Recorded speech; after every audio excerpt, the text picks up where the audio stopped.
The United States would not be called upon to act as the policeman of the world. When it acts, it would act in conjunction with others. Incidentally, the combination of manpower from Eastern Europe with the technical capabilities of NATO would greatly enhance the military potential of the partnership because it would reduce the risk of body bags for NATO countries, which is the main constraint on their willingness to act.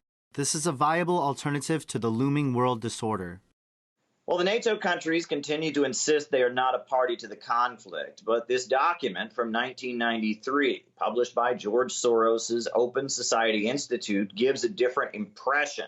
This document from 1993 lays out how the United States and its allies might be interested in using countries across Eastern Europe as proxies to fight Russia, and they could incur the losses that might make the conflict unpopular if NATO countries themselves were directly involved and it was their own soldiers who were doing the dying.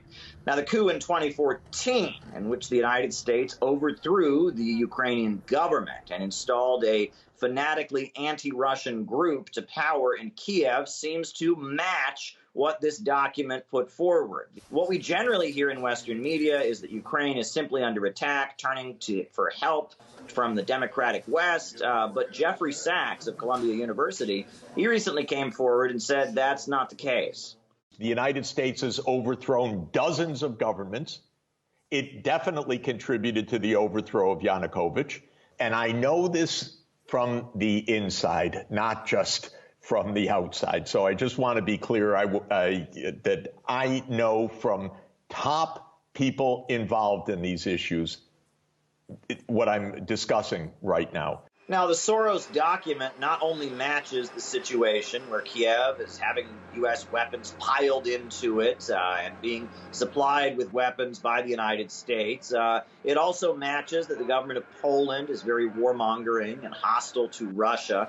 And furthermore, if you look at the situation, there are some estimates that the Ukrainian casualty rate, we may have seen over 100,000 dead. They are being carried out and people are dying to serve NATO goals. And Kiev has recently admitted this. This is what's been said. Today we are carrying out NATO's mission without the loss of their blood, but with the loss of ours.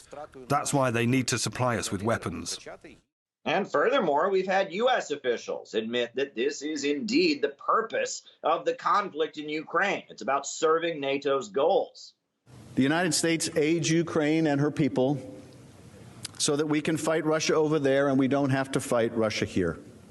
Ultimately, I think this is a sound investment for U.S. national security because not only are we defending a country from authoritarian aggression, not only are we taking one of our biggest geopolitical competitors down several notches in the process, and we're doing it without U.S. boots on the ground in harm's way.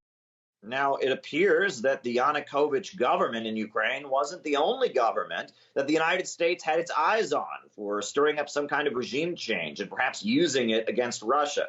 Any place that you're looking at in terms of a potential regime change that could destabilize a region or the world? Well, obviously, a big one would be Russia, but I don't think they're on the precipice there.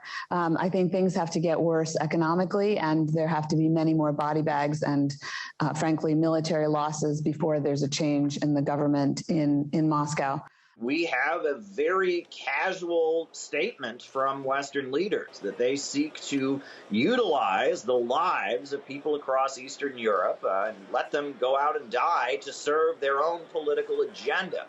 And it shows that this whole narrative where Ukraine is simply being targeted, it's a democratic country just begging for help, it doesn't fit at all. This is part of geopolitical maneuvers.